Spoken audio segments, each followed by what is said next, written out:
दोस्तों, बड़े घर की छोटी बहू के अपकमिंग एपिसोड में दर्शकों को मिलेगा अब तक का सबसे बड़ा ट्विस्ट। अहाना और दुर्गा देवी की मेहनत आखिरकार रंग लाई है। कहानी में दिखाया जाएगा कि दुर्गा देवी पूरे परिवार के सामने यह ऐलान करती हैं कि अहाना अपनी पढ़ाई पूरी करेगी और अगर इस घर की कोई और बहू भी पढ़ाई करना चाहेगी तो वह उसे कभी नहीं रोकेंगी। इस बात से अहाना के चेहरे पर खुशी साफ झलकती है और वह पूरे दिल से पढ़ाई में लग जाती है। दिन रात की मेहनत, घर की जिम्मेदारियों के साथ पढ़ाई को संतुलित करना अहाना सब करती है, क्योंकि अब उसका एक ही सपना है, अपने पिता का अधूरा सपना पूरा करना। दुर्गा देवी हर कदम पर उसका साथ देती हैं।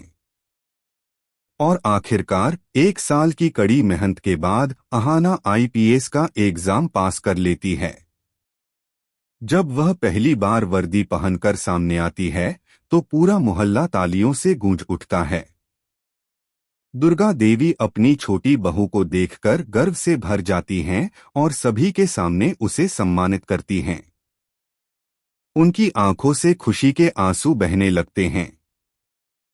वे कहती हैं, आज मेरी बहू ने मेरा सपना पूरा कर दिया है। जो सपना मैं खुद पूरी न कर सकी, उसे अहाना ने पूरा कर दिखाया है। यह सुनकर अहाना भी भावुक हो जाती है और कहती है, अगर आप मेरे साथ न होती तो मैं यहाँ तक कभी नहीं पहुँच पाती। लेकिन कहानी यहीं खत्म नहीं होती। असली मोड़ तब आता है जब अर्जुन अहाना की इस सफलता से खुश होने के बजाय उससे जलने लगता है। उसे लगता है कि अब अहाना आईपीएस बनकर उसकी इज्जत नहीं करेगी और उसका महत्व कम हो जाएगा।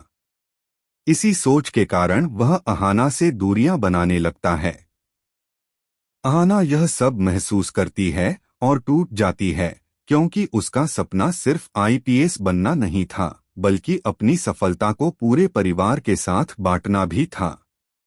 जब उसका अपना पति ही साथ नहीं देता तो उसकी खुशी अधूरी रह जाती है। दूसरी तरफ दुर्गा देवी अहाना का दर्द समझ जाती हैं और तय करती हैं कि अब वह अहाना और अर्जुन के रिश्ते को फिर से जोड़ने की हर संभव कोशिश करेंगी। अब देखना दिलचस्प होगा कि क्या दुर्गा देवी अर्जुन की गलतफहमियां दूर कर पाएंगी। क्या अहाना अपने करियर और रिश्ते दोनों को संभाल पाएगी, या फिर अर्जुन की जलन और अहंकार उनकी जिंदगी को एक बार फिर मुश्किलों में डाल देंगे।